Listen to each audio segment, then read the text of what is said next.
Hi friends, రోజుకొక మంచి మాటలో ఈరోజు కొన్ని ఆణిముత్యాలు అలాగే జీవిత సత్యాలు కూడా తెలుసుకుందాం. ఎదటి మనిషిని ఎంతగా బాధ పెడతామో అంతకు రెట్టింపు బాధ ఖచ్చితంగా అనుభవించి తీరాల్సిందేనండి.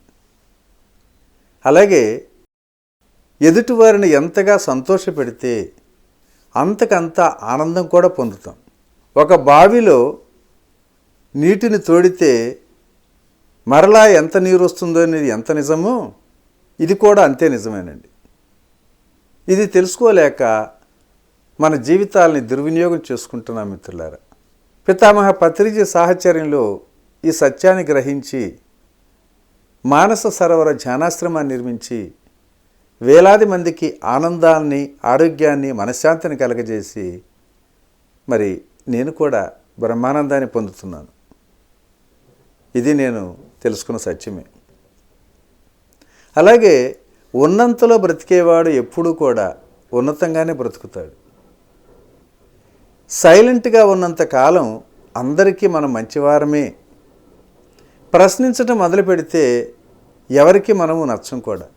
బ్రతికిన 4 రోజులైనా అరే వీడు పైసలు లేకున్నా 10 మందికి మేలు కోరేవాడురా, చాలా మంచివాడురా అని 4 కన్నీళ్లు కార్చేలా బ్రతకాలండి. అంతేకాని ఆస్తి అంతస్తుల కోసం కాదు, అర్థం లేని పంతాలు కోపాల కోసం కాదు. ఆవేశం అదుపు తప్పితే వివాదం మొదలవుతుంది. అలాగే వేగం అదుపు తప్పితే ప్రమాదం కూడా జరుగుతుంది. వేగం అదుపు తప్పితే ప్రమాదం, అహంకారం అదుపు తప్పితే ఎడబాటుతనం. సహనంతో చాలా వివాదాలు, ప్రమాదాలు, వియోగాలు కూడా తగ్గుతాయి. మరి సమర్థులకే సహనం ఉంటుంది. మంచి కోసం తగ్గేవాడే గొప్పోడు. పుట్టినప్పటి నుండి ఊపిరిపోయే వరకు అడుగడుగున మనం ఎంతో నేర్చుకోవాల్సింది ఉంటుంది. తడబడినా నిలబడాలి, సమస్యలు వచ్చినా ఎదుర్కోవాలి. ఎంత గట్టిగా ఉన్నా కాలాన్ని బట్టే ఆకులు పువ్వులు పూస్తూ ఉంటాయి, రాలిపోతూ ఉంటాయి.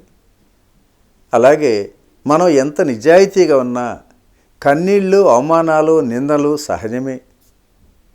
పట్టించుకోకుండా గమ్యం చేరటమే జీవిత పరమావధి.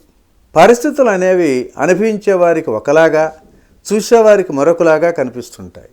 అనుభవించేవారికి ఉన్నంత నొప్పి చూసేవారికి ఉండదు. ఆలోచనలు ఎప్పుడూ కొత్తగానే ఉండాలి. మనల్ని మనం పునర్మించుకోవటమే మరో కొత్త లక్ష్యానికి గొప్ప ప్రారంభం కూడా. బాధలను ఓర్చుకుంటూ, బాధ్యతలను నెరవేర్చుతూ, బయటికి ఎప్పుడూ నవ్వుతూ బ్రతికే గొప్ప జీవన నటి ఒక మనిషేనండి. మనిషి మునిగిపోతే సముద్రాన్ని నిందిస్తాం, మనం చూసుకోకుండా నడిచి దెబ్బ తగిలితే రాయిని నిందిస్తాం, ఏమీ సాధించలేం, అప్పుడు జీవితాన్ని నిందిస్తాం. మనుషులు కూడా చాలా విచిత్రమైన వాళ్ళని. ఏమీ సాధించలేని వారిని చూసి ఎగతాళి చేస్తుంటారు. ఏదైనా సాధించిన వారిని చూసి ఓర్చుకోలేరు కూడా. మనసుకు ఆనందాన్ని, ఆహ్లాదాన్ని కలిగించే అంశాలు కూడా ఎంతో ముఖ్యం. స్ట్రెస్సు, టెన్షన్ తగ్గించి ఆరోగ్యంగా ఉంచుతాయి కూడా. తినటం, పడుకోవటం వల్లనే పరిపూర్ణ ఆరోగ్యవంతులుగా ఉండరండి.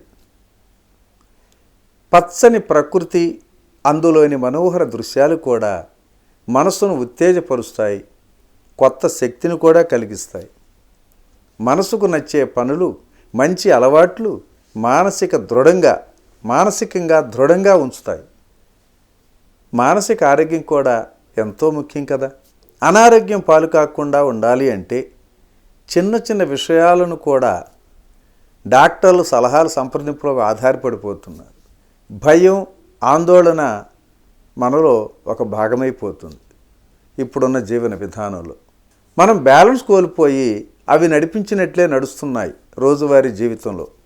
అందుకే మనిషి భావోద్రేకాలు అదుపులో ఉండాలన్నది నిజమైన సత్యం. అప్పుడప్పుడైనా మనసుకు తృప్తిని, హాయిని కలిగించే అంశాలు కూడా చాలా ముఖ్యమేనండి.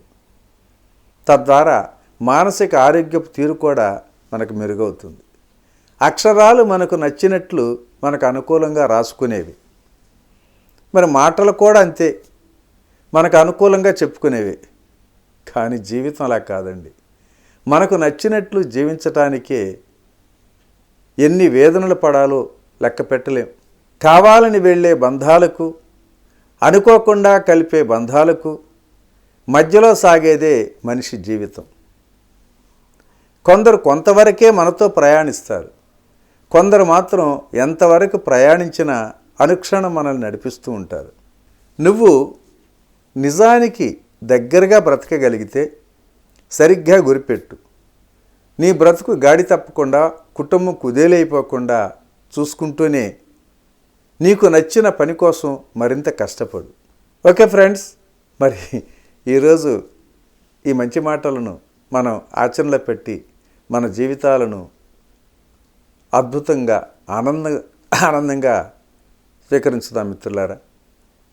మరి ఈరోజు ఈ మంచి మాట ఇంతటితో ముగించుకుంటూ రేపటి రోజుని మరొక జీవిత సత్యం ద్వారా కలుసుకుందాం. Okay, thank you. ఇట్లా మీ రామిరెడ్డి, మానససరోవరం. మీరు ధ్యాన జ్ఞాన ప్రచారం చేయాలనుకుంటే లక్షలాది మంది ఆదరిస్తున్న PMC ఛానల్ తో భాగస్వాములు కండి. The PMC trust, Google pay, phone pay number 8977009932.